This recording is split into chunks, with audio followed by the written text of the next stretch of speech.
At Pender Harbor, British Columbia, it looks like a fine day for a cruise and a picnic. The weather's good, the water's smooth, and everybody's mother has packed a hearty lunch. So it's down to the landing, and the boat's right on time. The only trouble is, it's not a picnic at all. No, Skipper Wilkinson's boat has a much more serious errand.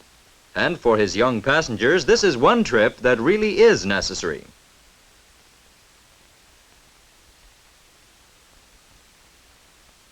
Waiting patiently farther up the coast are still more children. And when the boat comes round the bend, you'd think it was the Pied Piper. 7 in all to be picked up here at a place with the strange name of Whiskey Slough. And more later on at other ports of call, as the Romany Chow makes her daily rounds. For it's time to go to school, and this is Canada's most unusual school bus.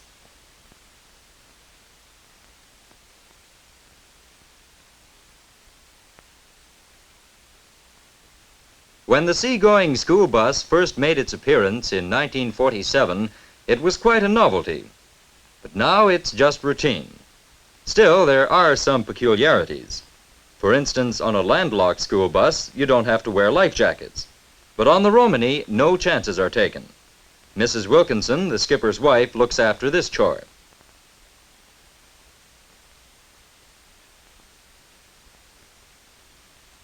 A picturesque coastline hereabouts, but aboard this ship there's less interest in scenery than in comic books, and sometimes a sandwich stolen from the lunchbox, even though breakfast was only a half hour ago. In this school district, transportation has always been the big problem, with 120 pupils scattered thinly over 1,400 square miles of jagged coast and little islands. Most are fishermen's children, and the waters that provide their father's livelihood also add to the difficulties of getting an education. Without the Romany and 4 other sea buses, it would be harder still. Some of the older students get to classes in their own boats, but most use the transportation provided by an ingenious school board. Between them, the 5 boats cover more than 400 miles a day, in fair weather and foul, and the squalls off Canada's west coast can be mighty rough.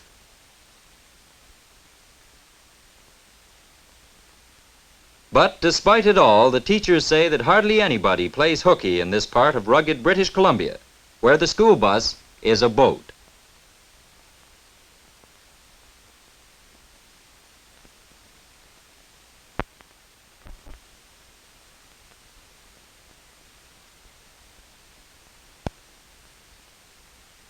Some trains carry people, some carry freight, but this one, of all things, carries book learning. It has only 2 permanent passengers, the teacher and his wife, and it's their home all through the school season. For this is the Little Red Schoolhouse on wheels. In the back, snug living quarters. In the front, a classroom for children of Canada's Northland.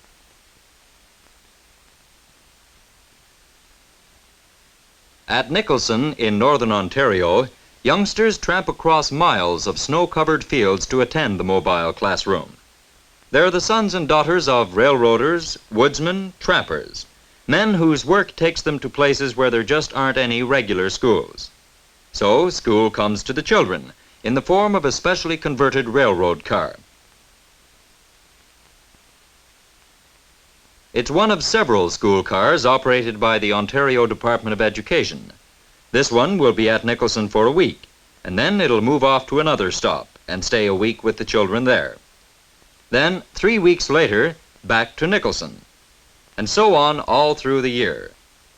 Schoolmaster William Wright has been doing this for more than a quarter of a century, and he loves the work. Besides teaching, he and his wife have raised a family of 3 in this unusual home away from home.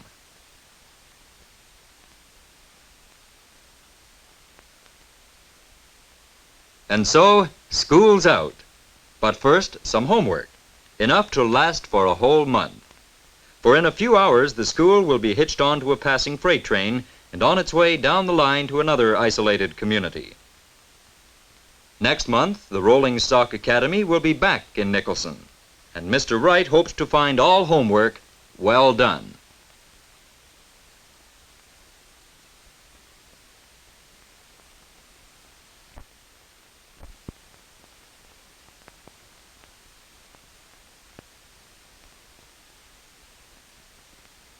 At the southern tip of James Bay, about 500 miles north of Toronto, a schoolyard full of activity on a crisp winter day. It's the settlement of Moose Factory, and the children are Indians, students at the Canadian Government School. There are more than 200, and they're a lively bunch, especially when it comes to Canada's national game. There's tremendous competition among the boys to get onto the school team, and once on it, there's a great will to win. Who knows, maybe there's a future big league hockey star among them.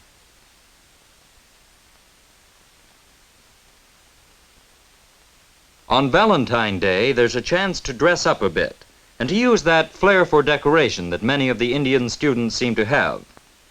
Individual talents get special encouragement from teachers at the school. Pupils with names like Jimmy Otter, Norman Icebound, and Abel Trapper soon learn that getting an education doesn't have to be sheer drudgery.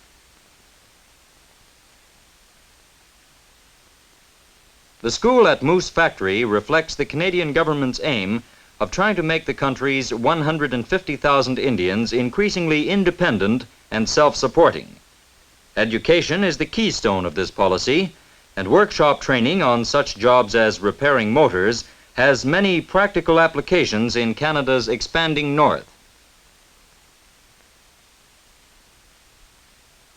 In the girls' dormitory, time out for recreation. This is a residential school, one of 69 in key locations from the American border to above the Arctic Circle.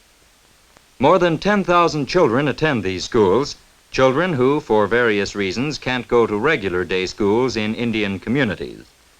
They may be orphans, they may come from broken homes, or they may be isolated in remote settlements. So they come to Moose Factory in September and stay till June, and seem to enjoy it thoroughly.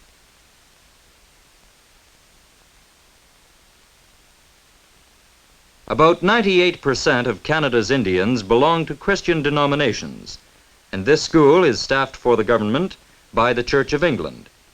Spiritual as well as educational needs are catered to at this flourishing modern school for Canada's young Indians.